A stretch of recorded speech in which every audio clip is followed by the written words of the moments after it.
أعوذ بالله من الشيطان الرجيم. بسم الله الرحمن الرحيم.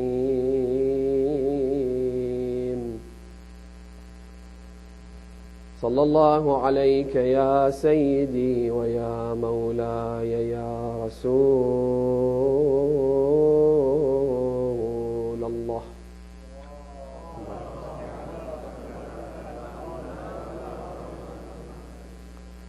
صلى الله عليك وعلى آل بيتك المظلومين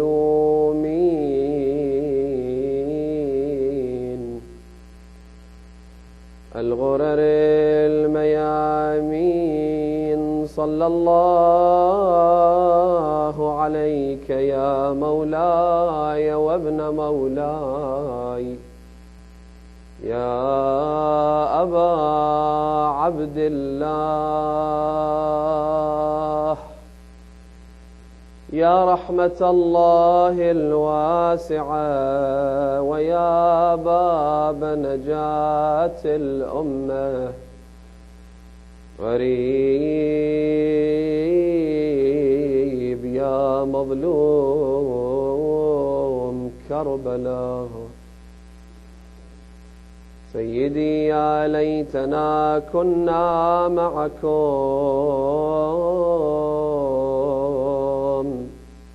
فنفوز والله فوزا عظيما.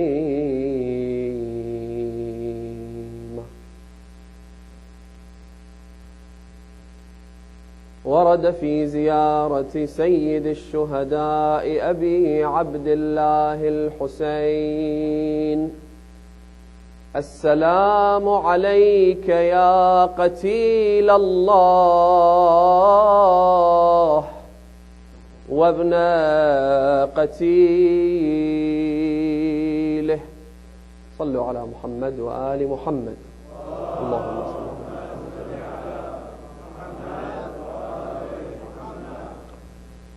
It is recommended that as the month of Muharram commences, when believers greet each other, after saying Salamu alaykum, they also say Azzamallahu ujurana wa ujurakum bimusabina bi Abi Abdullah al-Husayn. May Allah grant us rewards for the grief that we are all experiencing for the tragedy of Imam al-Husayn. May Allah grant you greater rewards for the grievances, for the cries, for the tears. We're not simply offering condolences to one another. We're asking God to amplify the rewards that He gives to those who grieve over the pinnacle of human tragedy, the absolute scar that has stained the face of human history. The tragedy of Abu Abdullah al-Husayn is one that is unique in every possible conceivable way that you can think of. One hadith by Imam al-Sadiq states, Allahumma salli ala Muhammad.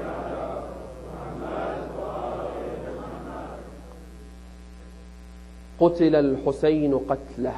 Listen carefully to this hadith. And the Ahlul Bayt, when they describe the tragedy of their grandfather Abu Abdullah al-Husayn, they're speaking not based on historical accounts or recollections of historians or archaeologists. They're talking about the true facts that occurred on that most tragic day. إن الحسين قتل قتلة لم يقتل بها أحد من العالمين. Hussein was killed in such a way that no human being has ever been killed in that way. How? The Imam elaborates. فَكَانَتِ الضَّرْبَةُ فَوْقَ الضَّرْبَةِ. The stab was created and implanted upon the stab. وَكَانَتِ الطَّعْنَةُ فَوْقَ الطَّعْنَةِ وَالْجُرَاحَةُ فَوْقَ الْجُرَاحَةِ. Wound upon wound, stab upon stab. To the point that narrations tell us that there were over 1,000 wounds on the body of Abu Abdullah al-Husayn. There were so many arrows on that body, and I don't want to begin the tragedy here, but there were so many arrows حتى كان جسمه كالقنفذ his body resembled that of a hedgehog. So it's unique in every conceivable way, which is why the Imams have always stressed this reality about the day of Ashura. La yawma ka yawmika ya Aba Abdullah. Let me explain to you what that means. There is no day like your day, O Aba Abdullah. If I were to say there's no day like your day, clearly I'm making a bold statement. But again, I haven't really experienced all the pains in the world. To make that statement, you'd need to have seen it all, to have done it all, to have experienced it all. And so it's not me saying this, it is the Ahlul Bayt themselves. Do you know who was the first person to say that? It was his brother Imam al-Hasan. And when he said it, he was experiencing such an excruciating amount of pain that just to explain, just to give you a glimpse, a hint of what the Imam was going through, Muawiyah fed him through his wife, Ju'da. He fed the Imam a type of poison that he had requested, he had made a special request from the Roman emperor to send him the most lethal of all poisons, Sammul Halahil. When the poison arrived and it was delivered to Muawiyah, there was a piece of paper with instructions on it. One of the instructions was, do not use this poison on human beings. The other instruction was that you should place this poison in a special cup, a special jar that's made of stone, not metal, because it can drill through metal. Assalamu alayka ya Aba Muhammad ya Hasan al-Mushtaba. What did you endure on that day? It pierces through metal, so you have to put it in a specially made jar made of rock and sandstone. So Imam al-Hasan had drunk from that poison, and the hadith says, كَانَتْ تَتَقَطَّعُ أَمْعَاؤُهُ. His stomach was melting. And it was at that point that Imam al-Hussein began to cry when he saw his own flesh and blood, his own brother, his younger brother Hassan, vomiting blood. He began to cry. The Imam looked at him, Imam al-Hasan looked at Imam al-Hussein. He said to him, don't cry, Ya Aba Abdullah, for I am dying because of this poison. وَلَكِنْ لَا يَوْمَ كَيَوْمِكَ يَا أَبَا عَبْدِ اللَّهِ يَزْدَلِفُ إِلَيْكَ 30 أَلْفًا. There is no day like your day, because there will be 30,000 people armed to the teeth. كُلٌّ يَتَقَرَّبُ إِلَى اللَّهِ بِدَمِكَ. Each one of those 30,000 men wishing to seek nearness to God by shedding your blood. When hatred gets a religious color, what you find is the heinous crimes perpetrated on the day of Ashura. What you see in the form of terrorism that's taking place in this day and age is but a short, small glimpse of the hatred that has acquired a religious color. Hatred channeled through religious ideology. It's not religious in any way, shape, or form. It has nothing to do with religion. But when you want to channel the worst type of hatred, the most venomous kind of scorn, you give it a religious facade. And that way you can justify it. You can explain it to others. You can say, well, you know what? This is about God. This is about values, principles. This is about virtues. This is about me doing the right thing, which is why all of the worst tyrants of history, they all adopted some form of religion or another. They all subscribe to some kind of religion. You'll hardly find a tyrant who says, I'm an atheist who doesn't believe in God. Because religion is a very useful tool to manipulate the masses. It's very easy to use religion to deceive people who are kind-hearted and who want to do the right thing and want to seek nearness to their Lord. So use religion as a tool, as a means, as a vehicle. Nothing more, nothing less. And when you get what you want, throw it away. That's exactly what Muawiyah did. He said, religion, vengeance for Uthman. He carried the shirt of Uthman across the Muslim nation, stained with his blood, saying, "O people, Uthman was oppressed, Uthman was martyred, Uthman was killed while reciting the Quran, this, that." So it's about virtues and values and principles and vengeance and justice. But as soon as he got what he wanted, he came up on the pulpit, he told the masses that had gathered there, "Ayyuha an-nas, O people, ma qataltukum likay tusallu aw tasumu." I never fought you so that you'd pray and fast and be good people. وَلَكِنْ قَاتَلْتُكُمْ لِأَتَأَمَّرَ عَلَيْكُمْ. Let's be very clear on this. This is why I'm here. I fought you so that I would dominate and subdue you. And so, Imam al-Hasan says to his brother, there will be 30,000 people, each wishing to spill your blood to seek nearness to God. Spilling the blood of the only grandson of God's last and final messenger, to seek nearness to God of the messenger, the God that sent the messenger. Now let me just say something here, brothers and sisters. The day of Ashura and Muharram, because I want to talk about the reason that brought you here tonight in this very heavy snow. It can't be easy to leave the comfort and the warmth of your home to go out and listen to a lecture that you know at the end of the day is going to be centered around one theme, and that is Imam al-Hussein, who's been around for 14 centuries. You've heard all the stories, you've heard all the tales, you've gone through all the events that occurred on the day of Ashura, and yet you continue to go. And the question that I always find myself asking is, why? What is it that motivates me? What is it that motivates you? What is it that motivates 1.4 billion people around the world to do exactly as you have done tonight?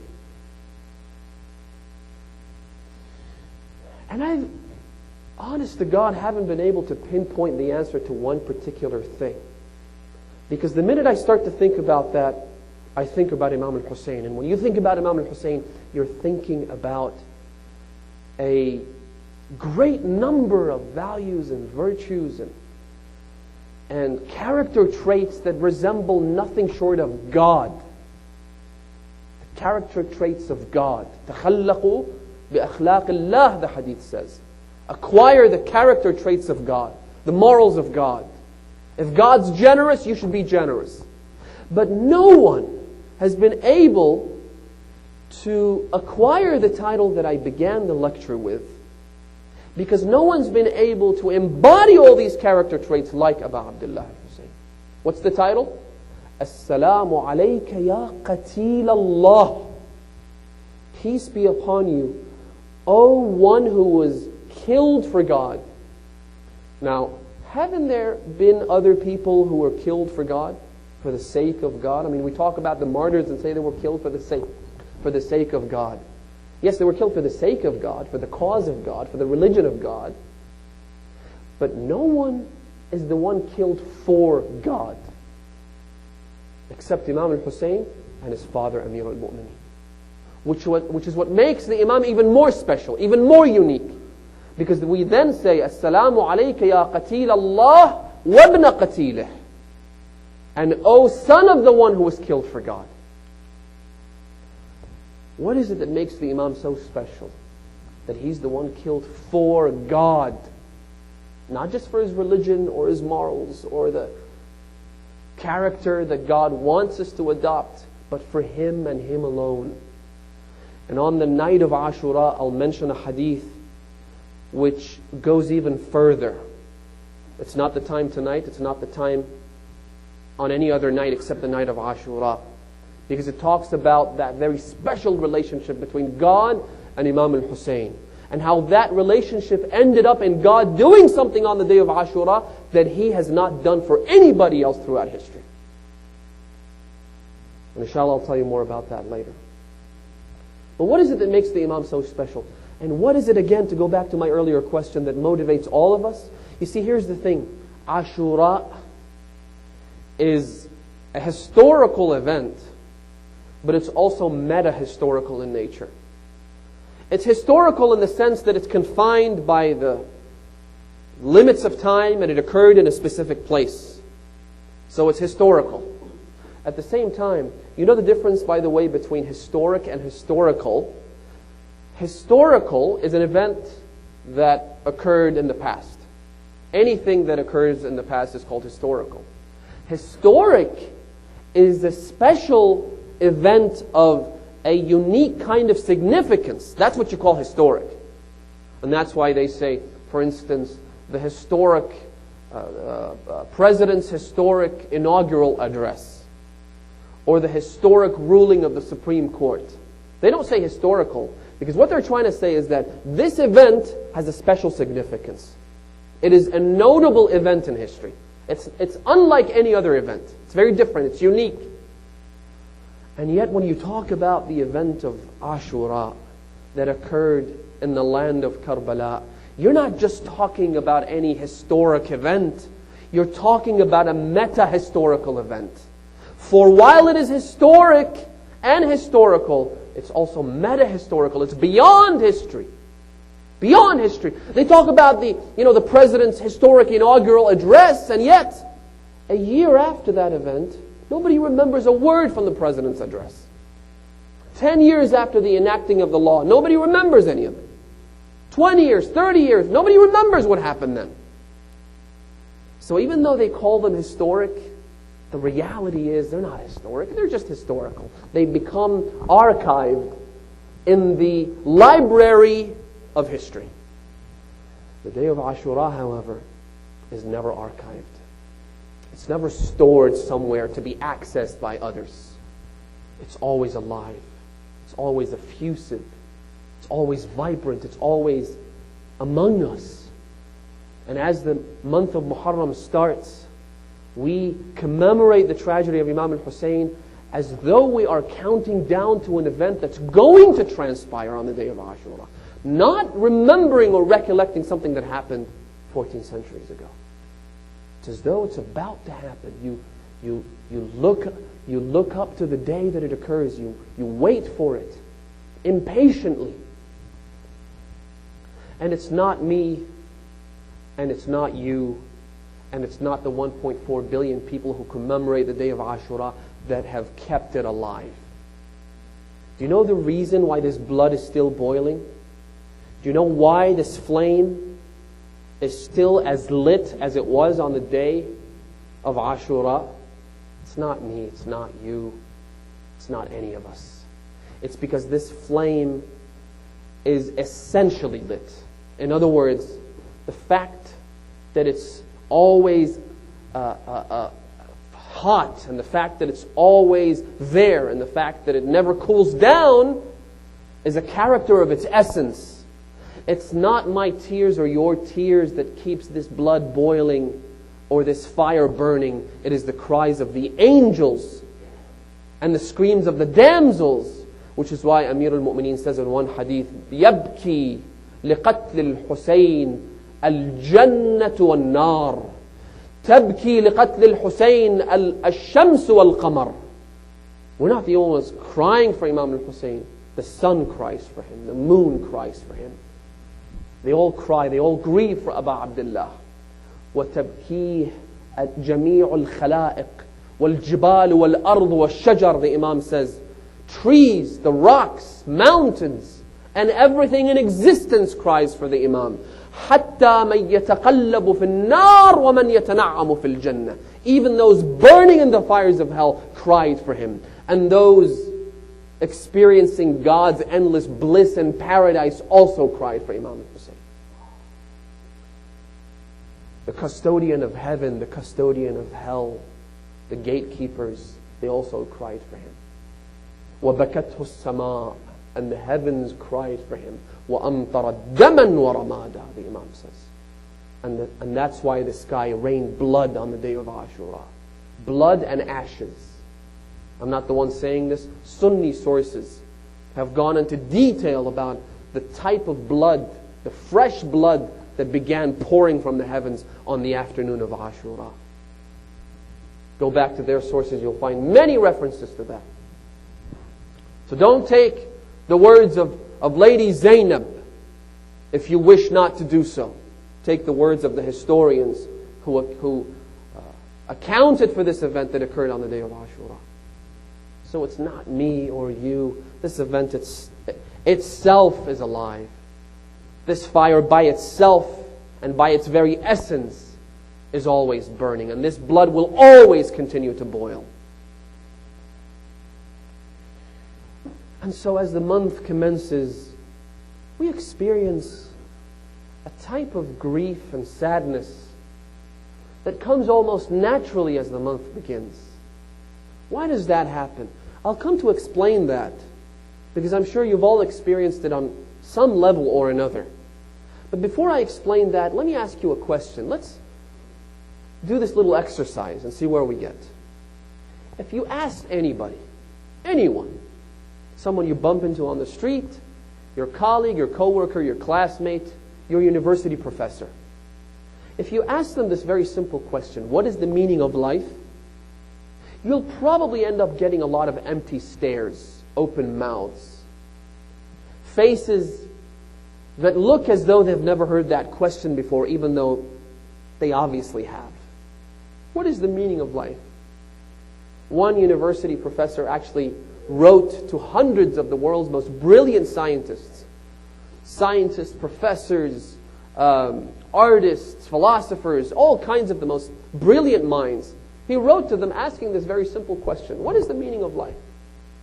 Some of them responded by giving their own insight about what they think the meaning of this life is supposed to be. But a lot of them were honest enough to write back and say, well, we're not so sure, and if you end up getting anywhere with this question, we'd really appreciate it if you could write back to us and tell us what the meaning of life actually is.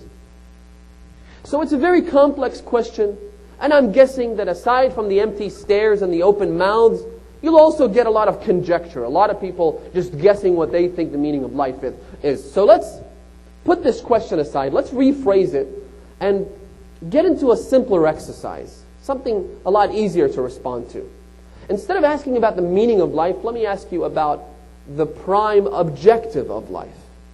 Because the meaning of life basically refers to what we think is required of us. But the prime objective of life is what we think we should do in this life. Not what someone dictates for us, but what we should do, what we think is supposed to be done. And if you ask this question, 99 out of 100 times you'll get this response: to be happy. And it makes perfect sense, right?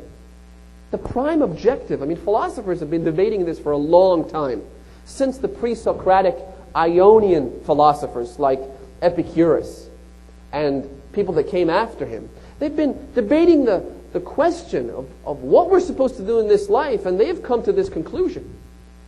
The main objective of life is to be happy. Obviously, they've come up with many different means and mechanisms for reaching that serene state of tranquility that we refer to as happiness. So how we get there is a different question, but the ultimate answer is it's to be happy. Now, Epicurus and other Ionian philosophers actually said that the prime objective of life is to be happy. And the way to be happy, they conjectured, they argued, is to seek nothing but pure physical pleasure. To be happy, you need to experience endless pleasure, non-stop, 24/7. Do whatever it takes to experience this sensation that we call pleasure. Right? Now, obviously, he had his own set of morality, moral laws. He had his own ways to explain and elaborate on this concept, but that's what it boils down to. To experience every kind of pleasure, to be happy. Well, let me say something here. It's a bold statement. A lot of people might be shocked by it.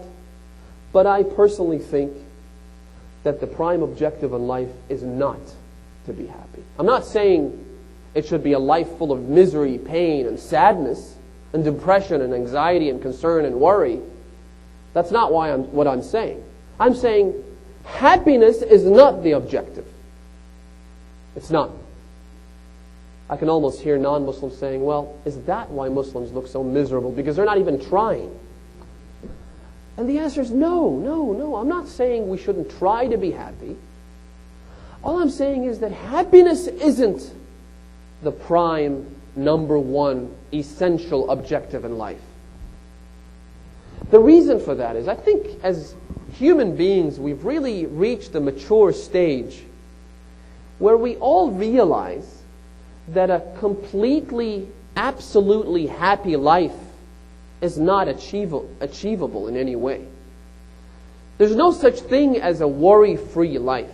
There's no such thing as a pain-free life. There's no such thing as a life where there's no concern, no anxiety, no depression, no sadness at all. And if you see people trying and striving and really struggling to achieve that, all they're doing is putting a local anesthetic on their pains. They're not really happy. I know that's what they look like on TV. I know that's what they look like in front of a camera. But read the interviews. Sometimes, I know, I get bored sometimes and I have nothing better to do, so I read the interviews they do with some of these, so-called stars. And you come to get a grasp of what they're really like, as opposed to what the screenwriters, the script writers want them to look like in front of the camera. In fact, I was going through a list of people who have confessed to having not only extreme levels of anxiety, but clinical depression. And you'd be surprised how many actors are on that list. How many A-list famous actors are on that list.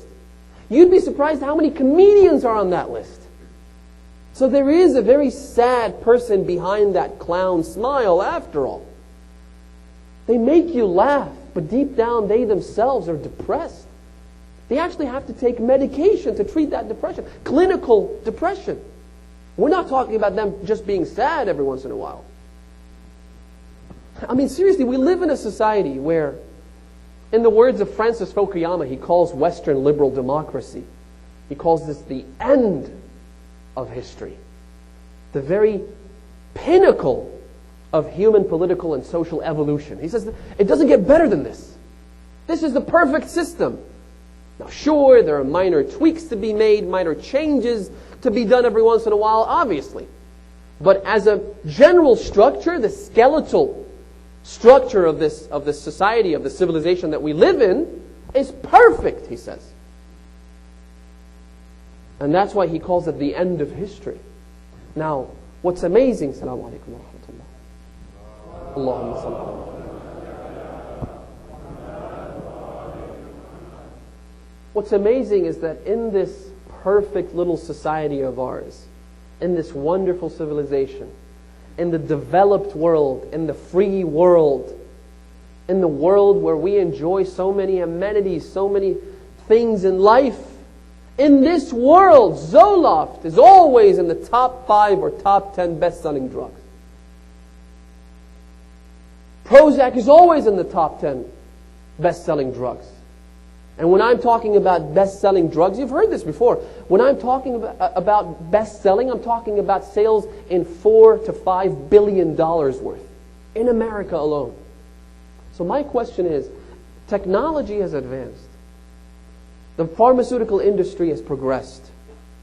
We have come a long way since the cavemen, and yet our depression keeps getting deeper.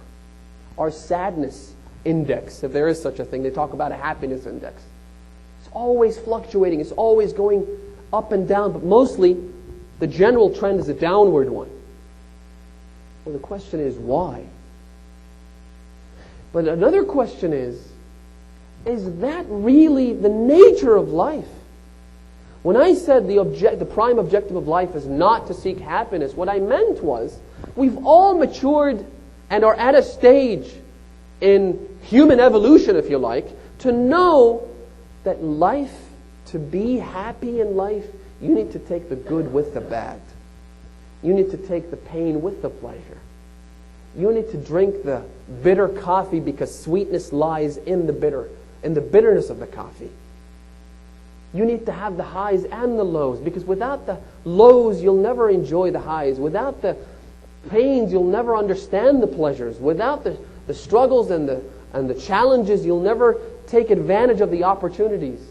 It has to be a mixture, a bittersweet mixture to make a happy life. And so, according to our narrations, we have different categories of depression. Now, mind you, I'm not talking about clinical depression because that's a medical problem that needs to be treated. Right? Clinical depression is characterized by extreme sadness that's unwarranted by the events that take place in the outside world.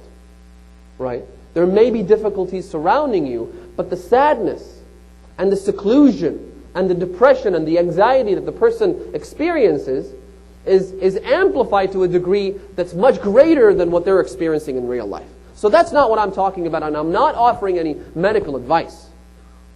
However, in our faith and in our religion, we have narrations actually talking about depression and anxiety and concern and worry as a good thing. It's good to be worried every once in a while. It's good to experience anxiety. It's good to experience depression on some level every once in a while. SubhanAllah, this might help shed some light on the reason that some of us experience pain. But I'm sure you've heard about this. There is a medical condition where there is a congenital insensitivity to pain. So a child is born, and then the mother is then interviewed, and she says, it was the perfect child. But I never heard this baby of mine, I never heard it cry. He never cried. He never felt irritated. He never cried when he was hungry. He never cried when he felt an itching sensation because the diapers had to be changed. The perfect child. He's always smiling, always happy, always laughing. But then it turns out the reason the child is always smiling and always laughing is because he does not experience any kind of pain. Now mind you, this is not a child, this is not a person who's in a vegetative state. What makes it really challenging and really rare as a genetic problem and disease is the fact that the child is cognizant of what happens. There is cognition, and there's also sensation that's even stranger. So a child feels it when you touch his hands. What he doesn't feel is pain. And just to understand the benefit of pain and the pleasure of pain, if you like, to understand how great gift this is that God gave you and I, all you have to do is talk to this mother. Because you'll know that this child could be running and then crashing into a glass window, and the window could cut his hands and feet, and he'd still be smiling and laughing. The child could be throwing the hairdryer in the bathtub and being electrocuted, and the child would still be laughing and smiling. Because he just does not experience pain. So pain has to be there. The ups and the downs, the pains and the pleasures. And again, this is something that helps explain a lot of the trials and tribulations that we go through in life. It helps us understand that, to be happy, you need to also be sad.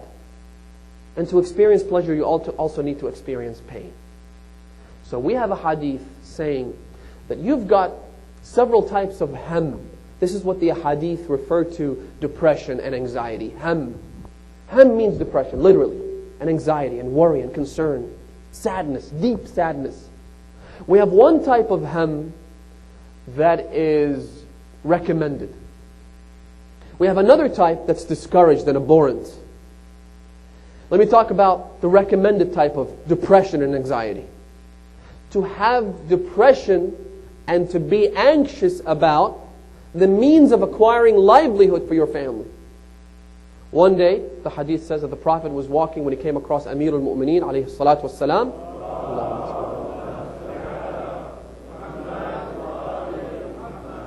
The Prophet noticed his sweetheart, his beloved brother Amir al-Mu'mineen, being very sad. So the Prophet said to him, "Mimma huznuka ya Ali?" Oh Ali, why are you so sad? Why the depressed state? Why the distressed state? The Imam replied by saying that I am distressed and depressed about bringing livelihood for my children and my family. There was simply poverty in an unspeakable way back then, especially one that the Ahlul Bayt had to experience in certain times. There was no food on the table, literally no food for 3 days, for 4 days. So the Imam says that I am depressed about my family's livelihood. The Prophet turned around and said, that is the kind of depression for which Allah wipes the grave sins, الذنوب الكبيرة are wiped because of this kind of depression. This is a good kind of depression. It's good to be concerned about the means of livelihood for your family and children. Imagine a man who just didn't care. A guy who was completely indifferent about working, about getting food on the table. Which woman would want to marry this man? It's good to be concerned. It's good to be anxious. It's good to be worried. It's good to be depressed about it even. In a moderate way. So that's one kind of depression, which is recommended and it's good. The other kind is excessive depression and anxiety about your livelihood. And let me elaborate the difference between the two.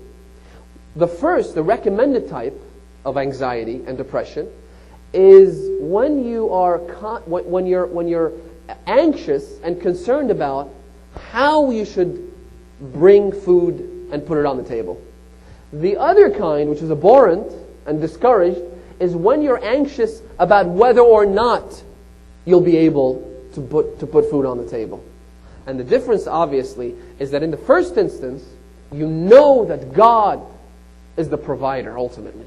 You know that somehow you will get your sustenance. Somehow your livelihood's going to come. The second is you being concerned about how you should go about providing livelihood to your family. And making sure that it's not from a forbidden source. Making sure that it's only halal food that you put on the table. So that's a good kind of depression. And it's recommended and we should all experience it. So that's one example. The other of the recommended types of anxiety and depression is the hadith, the famous narration by the Prophet who says, مَنْ أَصْبَحَ وَلَمْ يَهْتَمَّ بِأُمُورِ الْمُسْلِمِينَ فَلَيْسَ بِمُسْلِمٍ. He who wakes up in the morning not feeling any kind of concern or worry or anxiety or depression about the affairs of other Muslims. Right? A lot of us are like that. We wake up in the morning and there's absolutely nothing we're worried about. You know, we're so happy.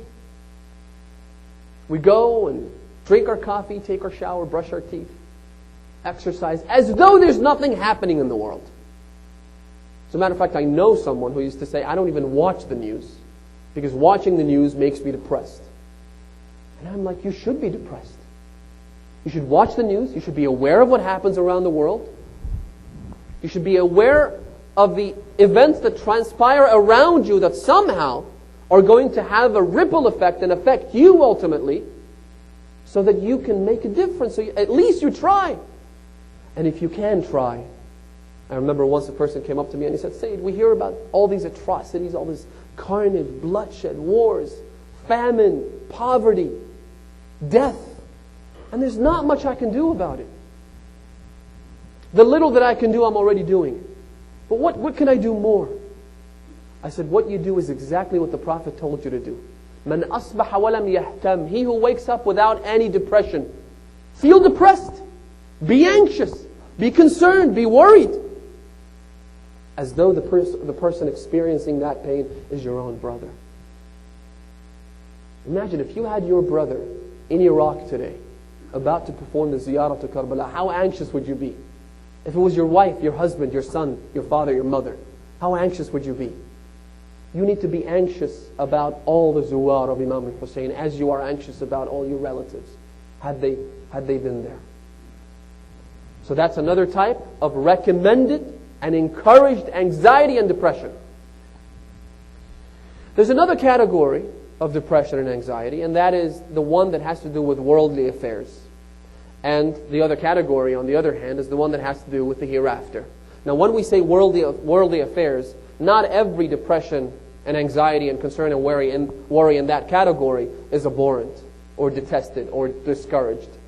Because seeking livelihood for your family is encouraged, and that has to do with worldly affairs. So don't get me wrong. But here's the thing. They came up to Abu Dharr al-Ghifari. They said to him, Ya Abu Dharr, you have such a messed up shaggy hair. Have you ever heard of a new invention called a comb or a brush? Why don't you brush your hair, man? Take care of your looks. You come to your brothers, your sisters, the mu'mineen, your family. Fix yourself up. Haven't you ever seen yourself in the mirror? Abu Dharr looked back and he said, لَقَدْ شَغَلَتْنِي الْعَظِيمَتَانِ. I'm occupied by two things. I'm too busy. I'm too busy. I can't even brush my hair. What are these two great things? Al-Jannatu wal-Nar. I'm occupied by finding the means to enter heaven. And I'm also occupied by avoiding the means to drawing near hell and the inferno. I'm too busy with those two things. I can't be occupied with brushing my hair, with combing my hair and my beard. To the point that Uthman sent one of his slaves to Abu Dhar.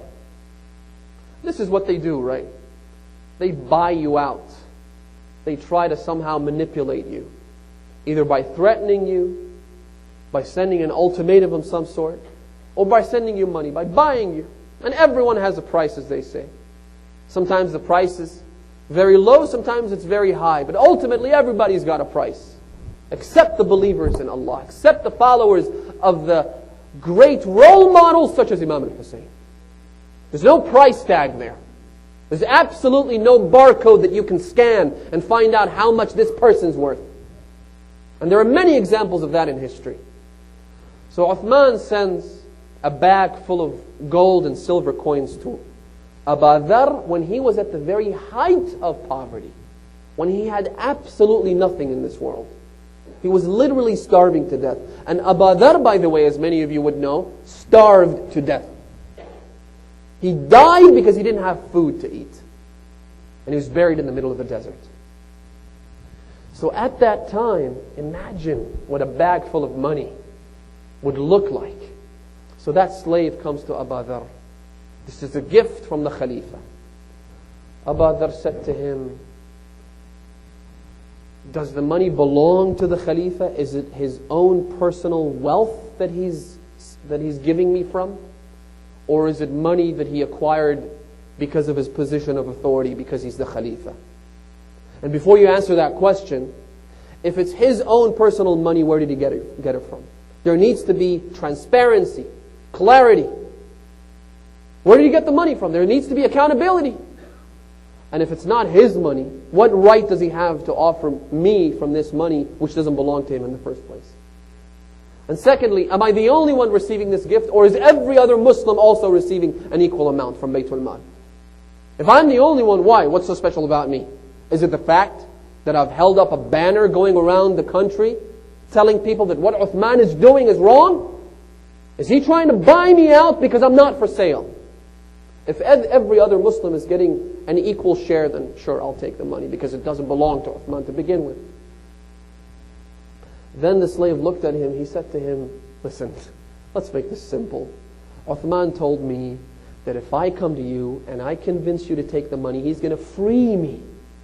I won't be a slave anymore. I'll be a free man. So he added a religious dimension to it. He was trying to appeal to Abu Dhar's conscience. He told him, if you do this one thing, all you got to do is take the money. Do whatever you want with it after. You could throw it away. You could give it as charity to the poor. Do whatever you want. But I'll be free. Uthman said to him, do you want to be freed while I'm enslaved? That is one concession I'm not prepared to make. He then said to him, please take the money. Uthman, Abu Dhar looked at the slave. He said to him, you see the inside of my house? You see that jug? That water jug? That's all I have in this world. It's a jug that I fill with water to wash myself, bathe myself. I eat from it. I go to the bathroom with it. That's all I have. And yet, I'm afraid on the day of judgment, God is going to ask me, where did you get this jug from? How did you pay for it? How did you accumulate the wealth to buy it?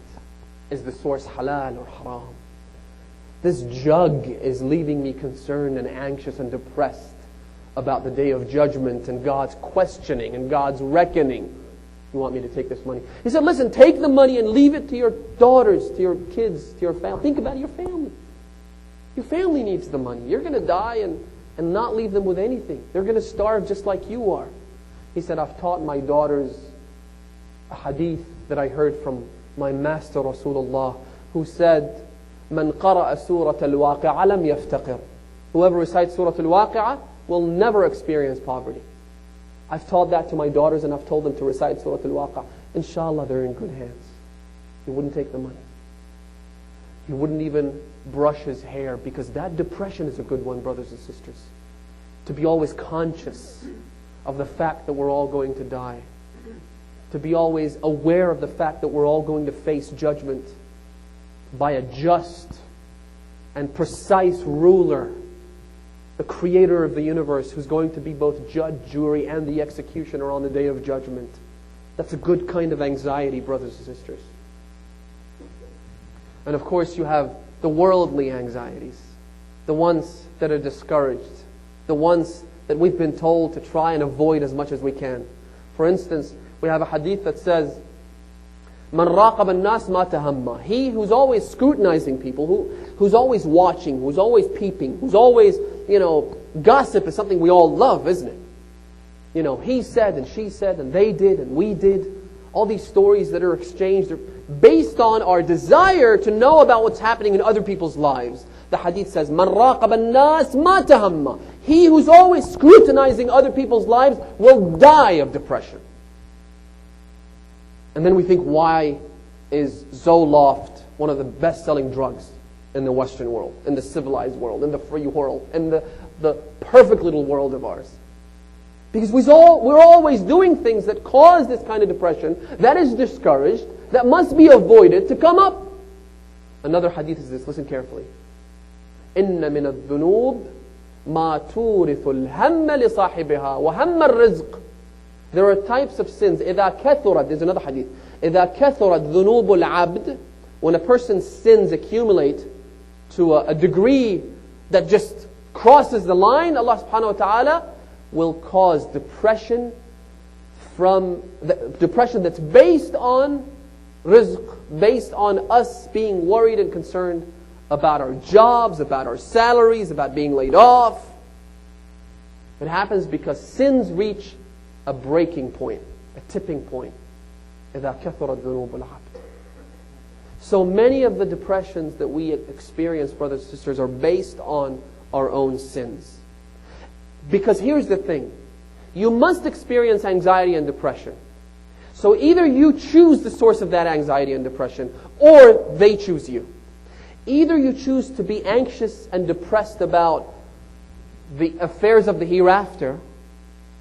My uncle, I remember, used to say that when we were young, he was talking to a young man who had a lot of problems in his life. And he wasn't trying to address him in a demeaning, condescending way at all. But he was just elaborating on a fact. He said to him that, you're experiencing so much pain in your life, so many difficulties, so many challenges. When we were young, we never had these worries that you go through in this day and age. We never had these problems. Do you know why? Because our main concern, our main source of anxiety and depression was Allah subhanahu wa ta'ala. We always did what He asked us to do. And everything else we left for Him. Ya Dawood. It's a beautiful hadith. Allah addresses His prophet David, Dawood. He says to him, Ya Dawood, turidu wa urid. You want and I want. There are things that you desire, and there are things that I desire for you. Turidu wa urid. Wala yakunu illa ma urid. However, in the end, what I want is what happens. What I want is going to be the final chapter in this book. It's not what you want, it's what I want. فَإِنْ أَطَعْتَنِي فِي مَا أُرِيد أَعْطَيْتُكَ مَا تُرِيد. So if you obey me in what I want, I'll give you what you want. وَإِنْ عَصَيْتَنِي فِي مَا تُرِيد. And if you disobey me in what I want, أَتْعَبْتُكَ فِي مَا تُرِيد. I will make you suffer in seeking what you want. وَلَا يَكُونُ إِلَّا مَا أُرِيد. And eventually, what I want is going to happen, not what you want. Either you fill your life with anxiety, sadness, pains that are associated with what Allah subhanahu wa ta'ala wants, or there will be anxiety, sadness, pains, depression that will find their way into your life. That's the bottom line. That's what sums it up. Now there's a hadith. Inshallah, we'll leave the rest of the upcoming nights.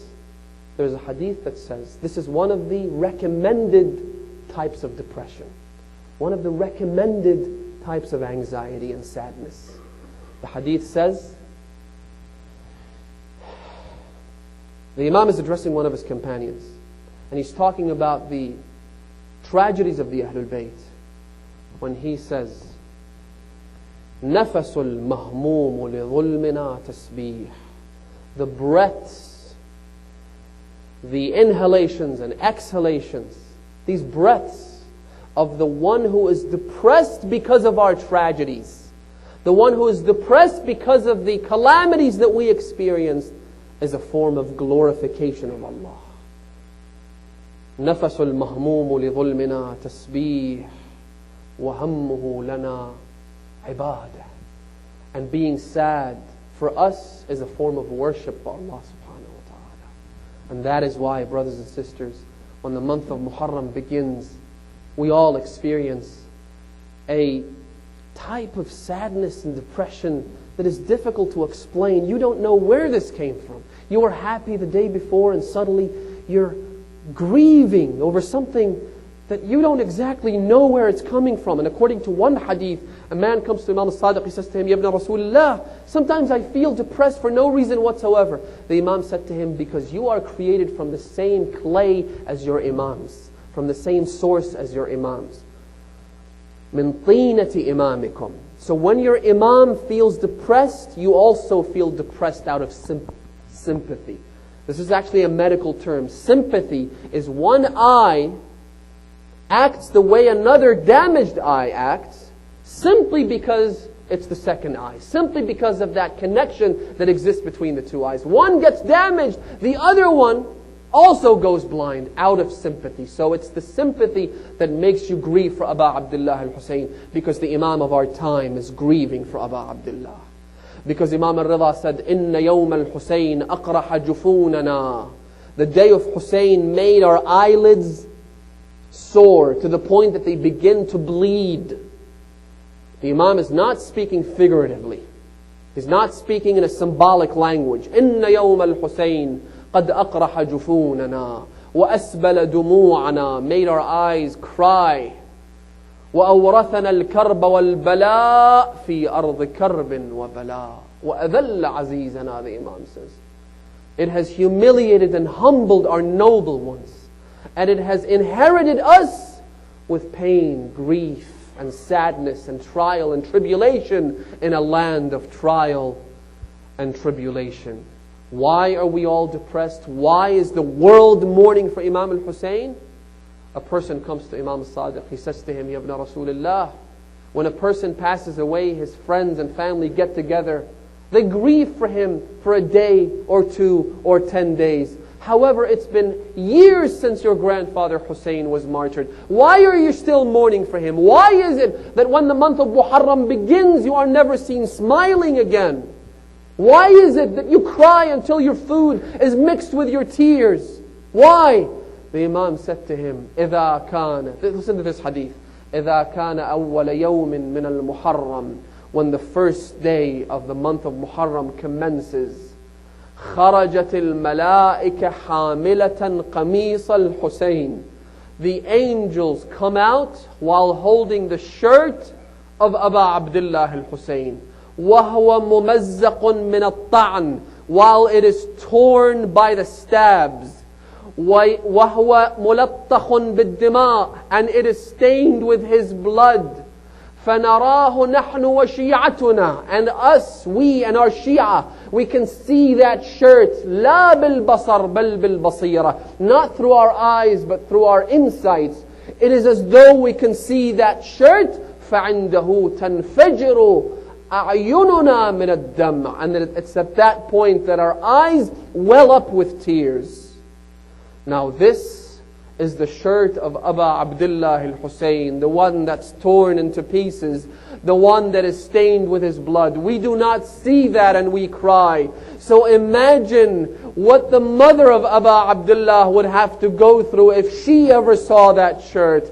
Imagine if Bibi Fatima were to see the shirt of her son Hussein. And there is a moment, according to one hadith, on the day of judgment, when Fatima Zahra is being paraded to heaven, The Imam says, يأتي النداء. God calls out, يا أهل المحشر طأطئوا رؤوسكم. O masses, bow your heads down and close your eyes, for the daughter of my messenger is about to proceed and be paraded to paradise. It is at that moment, the Imam says, that Fatima تقف موقفا شريفا. Suddenly, as she is going towards heaven, she stops. People are thinking, why has she stopped? She has been given permission to enter paradise. What is holding her? The Imam then says, فَتَنْزِلُ عَنْ ظَهْرِ النَّاقَةِ. She alights from the back of the camel that she was riding on, being escorted with 70,000 angels. فَتَنْزِلُ إِلَى الْأَرْضِ وَتَحْمِلُ خَمِيصًا. She then picks up a shirt. People are asking, whose shirt is that? What is this? When Fatima then says to God, أي رب, O God, this is the shirt, هذا قميص ولدي الحسين. This is the shirt of my son Hussein, my boy Hussein. وأنت تعلم ما فعلوا به. And oh Lord, you know what they did to my son. Fatima al-Zahra was not there on the day of Ashura, but she knows what happened. Then God says something to Fatima that I will not tell you tonight. It is too horrific. We're not ready for it. God says to Fatima to see something. When she sees it, فَتَصْرُخُ فَاطِمَةٌ. Fatima begins to scream. She's not yelling, she's screaming. وَيَصْرُخُ لِصُرَاخِهَا رَسُولُ اللَّهِ. Rasulullah begins to scream. وَتَعُجُّ وَتَصْرُخُ لِذَلِكَ الْمَلَائِكَةِ. Angels begin to scream. Now I ask a question. I ask my mother Fatima al-Zahra, oh Bibi Fatima, the only thing that you saw was the torn up shirt of Aba Abdullah. You saw his blood-stained shirt and you could not bear to be patient and you cried out loud. So imagine what your daughter Zainab had to go through. Allahu Akbar.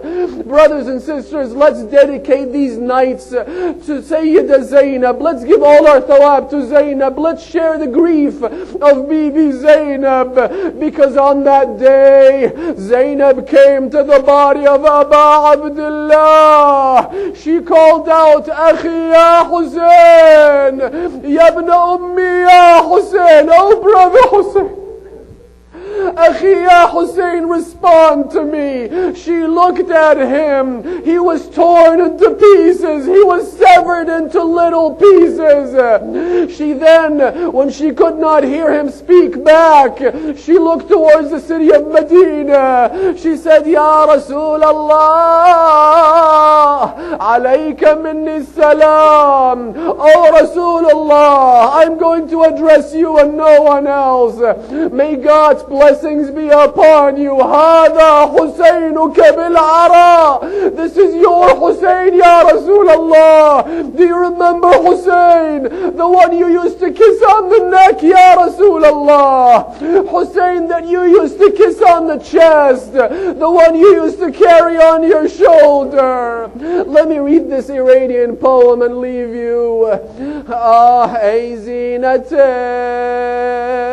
دوش نبی روی زمین جای تو نیست. Oh ornament of the Prophet, oh the one who used to sit on the Prophet's shoulder, this is not your place to lie down, not on the sands, Ya Aba Abdullah. Ey zinat دوش زمین رسول روی زمین جای تو نیست. خار و خاشاک زمین منزل و جای تو نیست. Everyone, Ya Akha, Ya Akha, oh brother, Ya Akha, Ya Akha.